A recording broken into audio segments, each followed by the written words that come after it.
Good morning, everyone. This is Dr. Martin. I hope everyone had a good holiday weekend and got some rest. Sorry this is coming on Tuesday morning. I'll try and get these done by Mondays, if not Sunday nights. And maybe I'll get some video going too, so I'm not just some random voice telling you what to do. So, all right, there's a few things that we need to go over to prepare for the following week and looking ahead down the road. First, some housekeeping items. You should receive, if you haven't already, invitations to join our specific class wiki. I know a lot of you problem solved and set up your own individual wikis, but we have one that's centralized as our course site, and your own pages will branch off of it, where you'll be posting your updates and reflections on this process. But you should have received an invitation to the actual course wiki. So hopefully we're all up and going on that one today or tomorrow, and that should be taken care of. Also, if you haven't already, check D2L for the course mail. I don't think you can get those in your individual regular South Dakota State emails, but check the D2L course mail where I gave you feedback on your client proposals.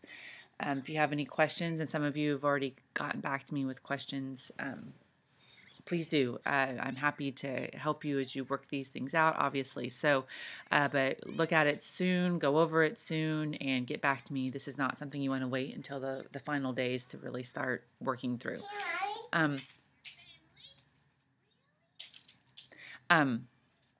But finally, something you need to know, as reflected in the syllabus, our deadlines are on Friday.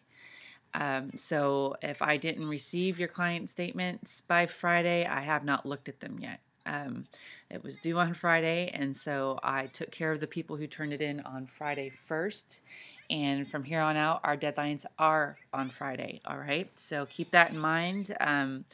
If you got things to me late and didn't let me know you're going to do that, then I may not get feedback to you quite yet.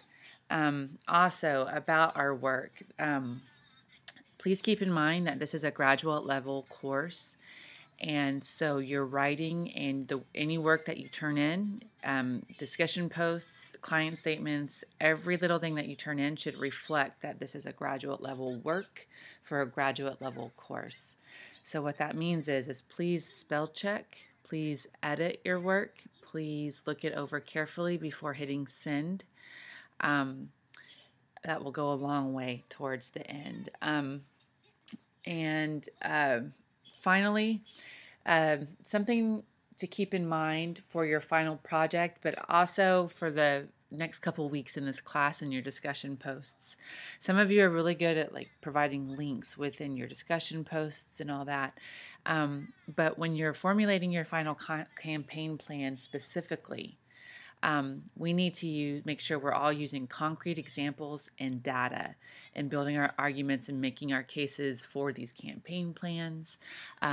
Regarding our clients, we do not need to rely upon anecdotal evidence. So many of you, these were just, initial client proposals, and you certainly all have verifiable hunches about why this client would be a good person to do a campaign plan for. However, in the final product especially, back up your assertions and your claims with evidence and data. So that means you'll be having to do research and provide links and citations for where you're getting this information to justify your claims. All right, so no anecdotal evidence. We need to have hard evidence for the assertions that we make in building our arguments. Okay. So finally, our next thing is things to keep in mind, things I want you to know. Within the syllabus, on this discussion posts, I provided a series of discussion prompts just to get you thinking and kind of to guide your thinking about each week's readings. What I would like to have seen and what I'd like to see in the future on your discussion posts is start thinking about our readings in terms of your final campaign plan. So like in this week's discussions, there's a lot of, well, I don't use LinkedIn and I don't know much about Pinterest. I just know a lot of women use it for recipes.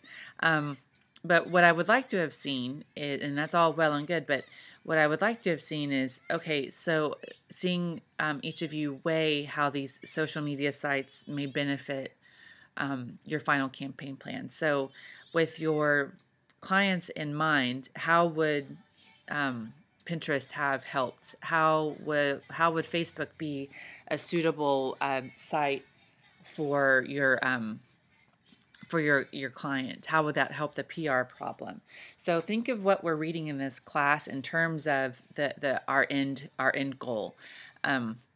Judge it and assess it according to it, with that in mind. And I think that will help kind of fine tune our discussion posts, but it'll also amp it up just a little bit, make our discussions a little bit more sophisticated.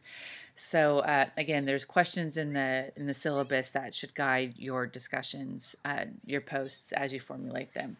But then also, again, what I wanted you to get out of last week's reading was first, how did the social media best serve your clients and your campaign plan? So which sites of the ones that were identified in the reading, how will they serve your campaign plan? Which ones would be most suitable and compatible to the plan you will formulate for this class?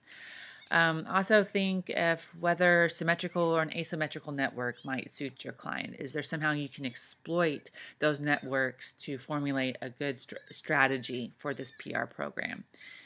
And then finally, in terms of the PR video where Dr. Cecil mentions encoding and decoding, what needs to stick with you about that, because it struck a lot of you in your discussion posts. What needs to stick with you on that is we need to be very strategic and very careful about how we formulate our plans. The information that we put in has to be highly strategic. If anyone's at all interested in reading the full piece on encoding and decoding, we can certainly find it for you and post it. It's really interesting. But just keep that in mind. What that piece tells us is that we have to be strategic and careful as we craft our messages for our campaign plans. Because, as I say, the way audiences decode information doesn't always go as planned. All right, so those are just your food for thought for this week.